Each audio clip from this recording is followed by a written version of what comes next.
I want to thank you for staying with us here at CrossTalk. I'm Josh Weiss, and we've been talking with Jonathan Feldstein from Israel, live just south of Jerusalem. And we've been talking about the current conflict in Israel and how that correlates with tourism. Just a side story. My youth pastor growing up, he had a great influence on my life. And I'll never forget that he was disappointed with our culture here in America following the attacks on 9/11. We all know where we were that day. We all know the emotions that we felt that day. We know how we followed the story, how we joined together in unity as a nation. It didn't matter what your socioeconomic background was. It didn't matter what your race was, what your religion was. As Americans, we joined together.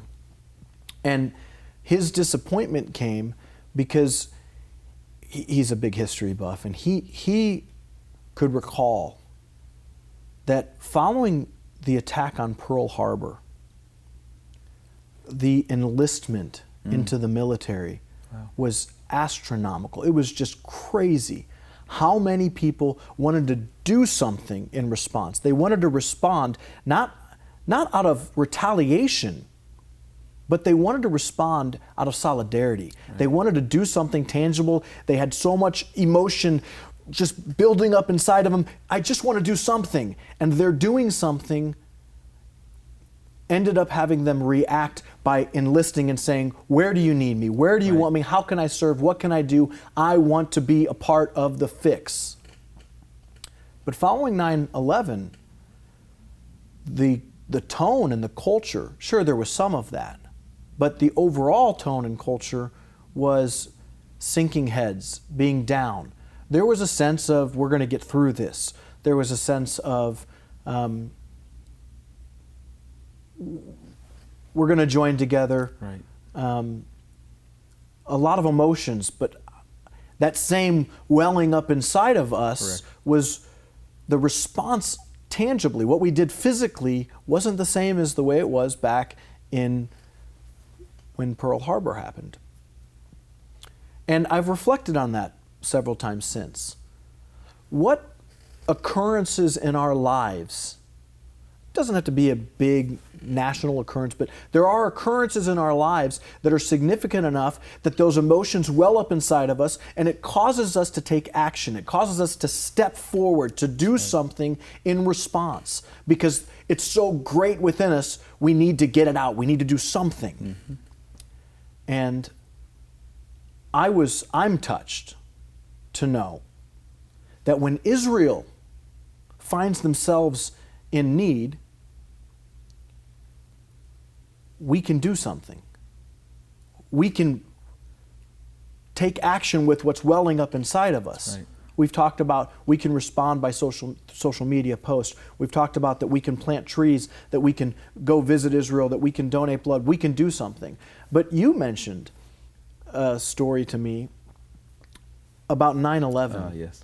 The same thing that we all well up and we get a lot of emotions, but our action following those emotions is not the same as the way it was 50 years ago, 60 years ago. That's right. What was the response in Israel when we were in need, when we found ourselves in need? In Israel, it was a spontaneous outpouring of love and association with what America was suffering then, because we've lived it, because terrorism is not something that's new.